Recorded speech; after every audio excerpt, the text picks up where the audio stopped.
Sr. Marcos, boa tarde. Boa tarde. O senhor está aqui para dizer somente a verdade sob pena de ser processado por falso testemunho. Está entendido? Sim, doutor. Doutor, pode perguntar. Gostaria de saber se ele presenciou alguma discussão entre a Caixa, o funcionário do banco e o autor. Pode responder. Bom, doutor, a Caixa estava muito impaciente com a demora do Sr. João e começou apressado, né? O Sr. João pediu para ela ter calma. Logo em seguida, ela disse que o Sr. João era muito mole e ele estava atrapalhando o trabalho dela. Pergunta, doutor. Sim, eu gostaria de saber se ele ouviu algum xingamento da parte da Caixa, do autor, da parte da Caixa contra o autor e qual foi? Pode responder. Bom, a Caixa chamou o Sr. João de analfabeto e disse também que gente como ele não deveria ir ao banco. Mais pergunta, doutor? Sim, eu gostaria de saber se o autor ficou chateado com a situação. Pode responder. Sim, ele ficou muito triste e muito chateado. Mais pergunta, doutor? Sim, eu quero saber se ele acha que a humilhação que o autor sofreu pode deixá-lo deprimido. Pois não, doutor? Excelência, requer que a pergunta seja indeferida, uma vez que a testemunha tem que depor sobre os fatos que presenciou, e não com a máxima vênia ao nobre colega sobre o estado emocional do autor, mesmo porque a testemunha não é médica. Doutor, indefiro a pergunta. Pela ordem, excelência. Pois não, doutor? Requer que a pergunta, na hora indeferida, seja transcrita em ata, de acordo com o artigo 416, parágrafo 2º do CPC. Foi indeferida a seguinte pergunta: a humilhação que o autor sofreu pode deixá-lo deprimido? Mais pergunta, doutor? Não. Alguma pergunta, doutor? Não. Sr. Marcos, o senhor está dispensado. Tá? Muito obrigado, boa tarde. Vamos passar agora ao depoimento das testemunhas do réu. Doutora, o nome da primeira testemunha? Daiane Lima. Pode chamar. Senhora Daiane Lima.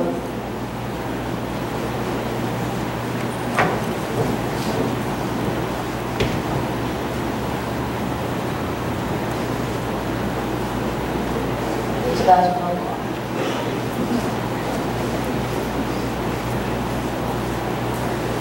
Pronto, eu vou contraditar. Pela ordem, excelência. Pois não, doutora? Vou contraditar a testemunha. Qual o fundamento? A testemunha tem interesse direto no presente caso, pois foi quem ofendeu o autor diante de vários outros clientes que estavam na agência.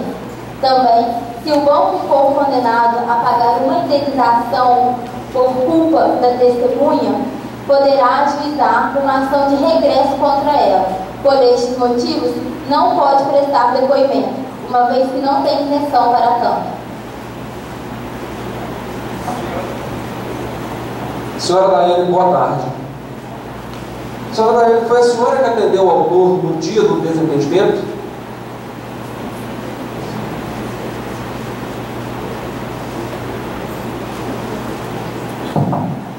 Boa tarde, doutor. Sim, eu atendi, mas foi ele que me ofendeu. Doutora, vou deferir a contradita, uma vez que a testemunha tem interesse na demanda, estando inclusive envolvida diretamente nos fatos narrados na inicial. Pela ordem. Pois não? Vou agravar a decisão. Pode ditar as razões do agravo. Meritíssimo juiz, apesar da testemunha estar envolvida diretamente nos fatos, isso por si só não é motivo de suspeição. O depoimento poderá trazer elementos importantes para formar o convencimento de Vossa Excelência. Assim, requer que seja reformada a decisão agravada, no sentido de se ouvir a testemunha e, caso seja mantida a decisão, que diante da importância da testemunha, que a mesma seja ouvida sem prestar o compromisso, valorando o seu depoimento ao final, de acordo com as demais provas produzidas. Dada a palavra à advogada do autor, assim se manifestou. Meritíssimo juiz, a decisão agravada deve ser mantida, uma vez que a testemunha não terá a imparcialidade quanto do seu depoimento. Seu interesse é muito claro, pois se o banco perder, ela também perde. Assim, a decisão agravada deve ser mantida.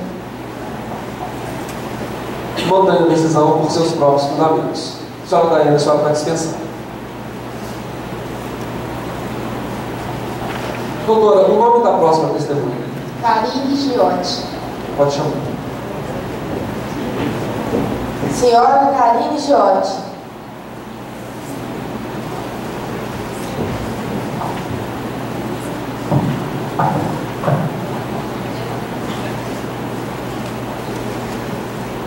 Identidade, por favor. Pronto, doutor. Verificado. Pela ordem, excelência. Pois não, doutor. Vou contativar. Qual o fundamento? Excelência, ela é inimiga capital do autor. Senhora Karine, boa tarde. Boa tarde. A senhora é inimiga capital do autor? Não, de forma alguma. Não tenho absolutamente nada contra o seu João. Doutor, ela está alegando que seja inimiga do autor. O senhor tem como comprovar? Tenho sim, inclusive duas testemunhas que podem provar o que ocorreu entre os dois. Caso a testemunha negue os fatos que lhe forem imputados, a incapacidade, o impedimento ou a suspeição, a parte contrária poderá provar a contradito com documentos ou com testemunhas até 3, apresentadas no ato. Isso quer dizer que não há necessidade de arrolá-las previamente. É o que estabelece o artigo 414, parágrafo 1º do CPC. Vamos ver o procedimento. Senhora Karine, a senhora quer aguardar sentada naquela cadeira, por favor? Qual o nome da primeira testemunha, doutor? Excelência é Cíntia Mendes. Pode chamar. Senhora Cíntia Mendes.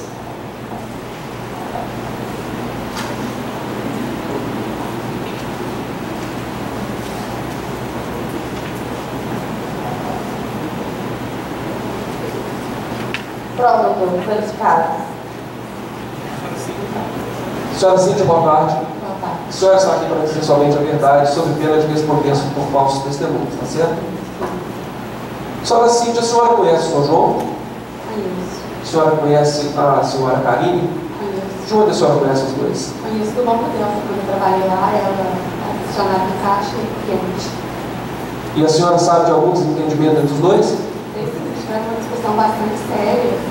Inclusive, teve um dia de trabalho lá, o Rodrigo teve que intervir na discussão. Alguma pergunta, doutor? Sim, eu gostaria de saber da senhora Cíntia se houve o acionamento da polícia nesse fato. Pode responder. Teve sim, a polícia teve que ir lá, inclusive foi feito um boletim de ocorrência. Mais alguma pergunta, doutor? Não, senhor. Alguma pergunta, doutor? Senhora Cíntia, a senhora pode aguardar, por favor? Qual o nome da outra testemunha, doutor? É o senhor Rodrigo Fernandes. Pode chamar. Senhor Rodrigo Fernandes.